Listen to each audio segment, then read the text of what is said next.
Coorong National Park is a series of waterways where the Murray River ends.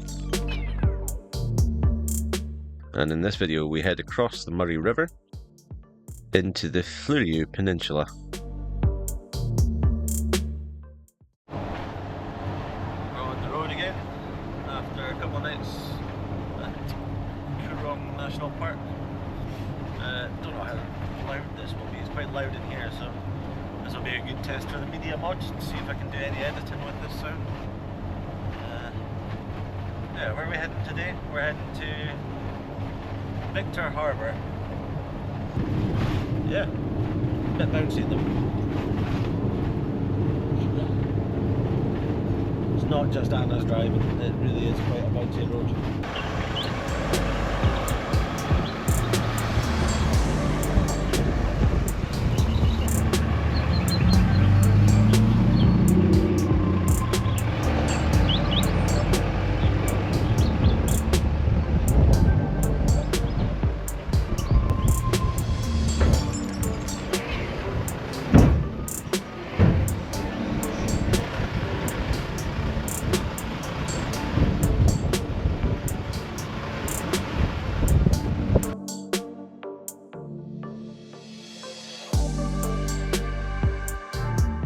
South Australia operates 12 free river crossings up and down the Murray River.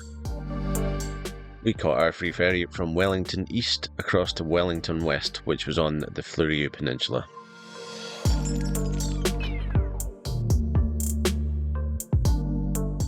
Fun facts: the Murray is Australia's longest river at 2,500 kilometres long, 2,000 of which are navigable.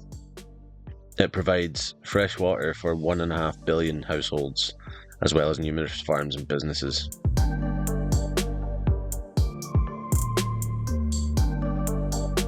Our first stop on the Fleurieu Peninsula was Victor Harbour, which is known for its long causeway connecting Granite Island. Granite Island is known for its population of fairy penguins, though it has been diminishing in recent years, and unfortunately we never saw any whilst we were there.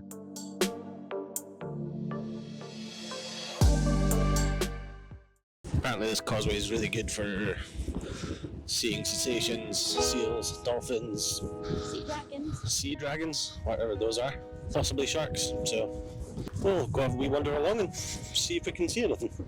Don't want the penguins coming onto the mainland and getting all scared.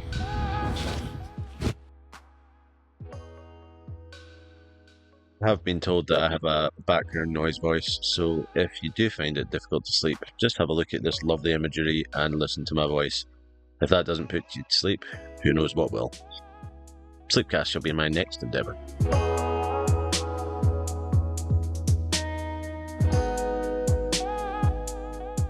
The other way you can get across to and back from Granite Island is its old horse-drawn tramway.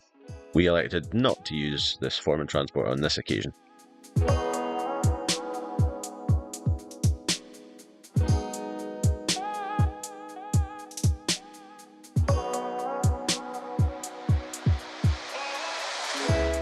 Possibly because we found a slightly less retro form of transport to take.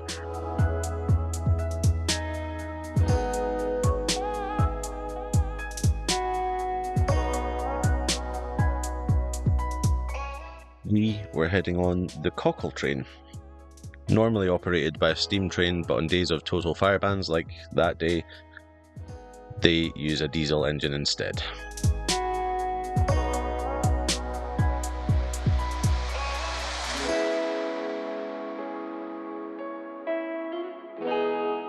So we're here today on the Victor Harbour Railway to Goa. It is an original steam train that was converted to a diesel train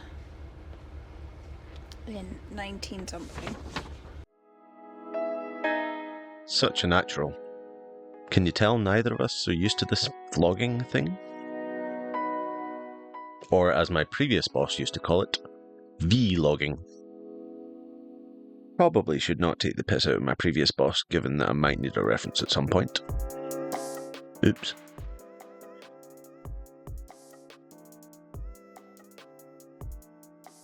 The railway here dates back to 1854 when it was constructed to provide a link between the River Murray and the Ocean Wharf at Victor Harbour.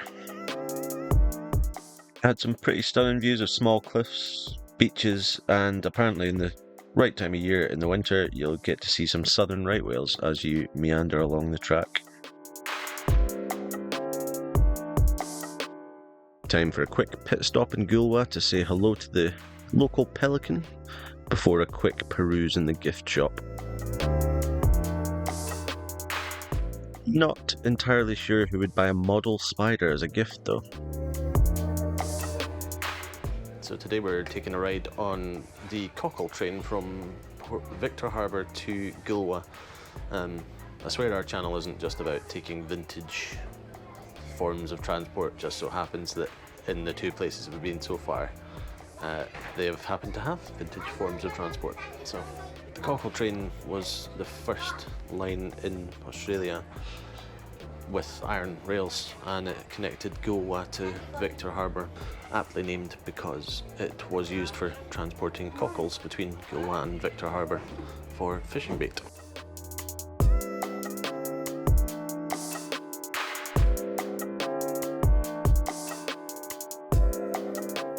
Tip, if you ever do the cockle train, don't sit in the back as it's a little bit bumpy.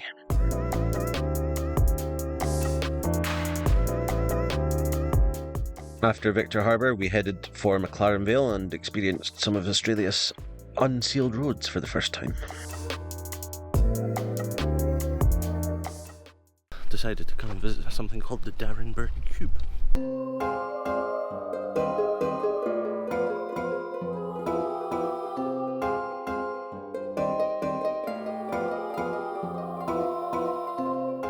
Built to resemble a Rubik's Cube, this building was apparently inspired by the complexities and puzzles of winemaking.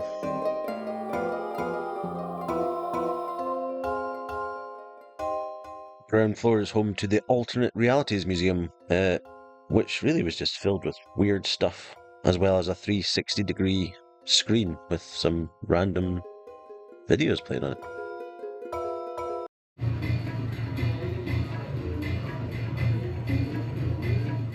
This video felt particularly intense.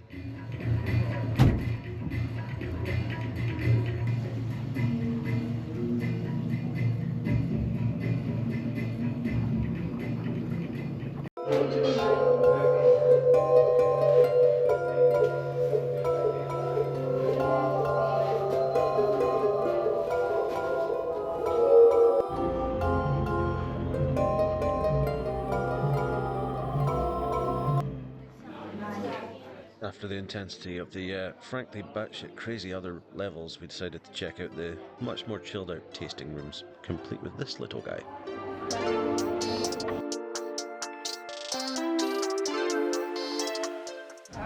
No?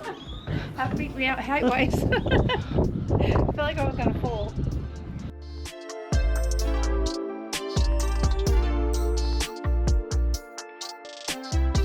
Turns out there was more weird stuff in a tent in the car park.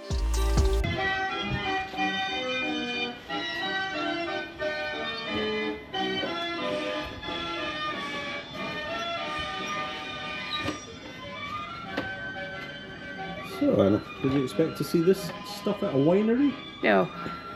It's definitely been a different experience.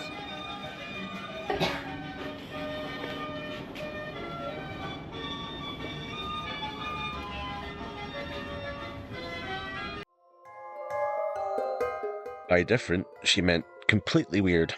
Anyway, I needed a pee, so that had to be the end of the weirdness, right?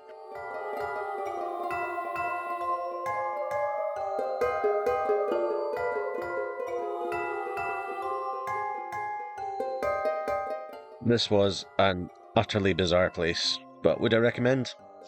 10 out of 10.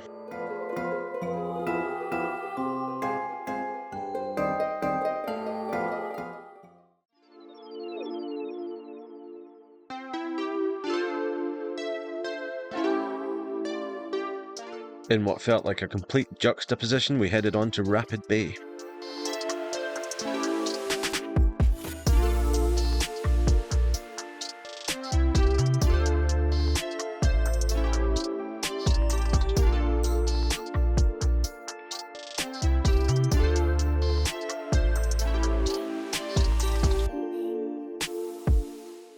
a small town about 100 kilometres south of Adelaide. It also has a large campground at $12.50 per person per night.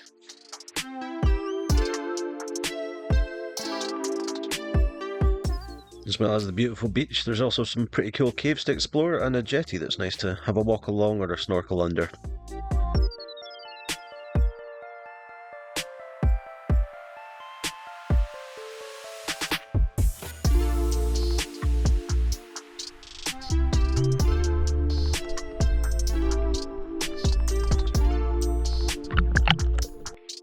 Wasn't the warmest of days, so I only went into a certain depth, but Anna decided to go in for a proper swim.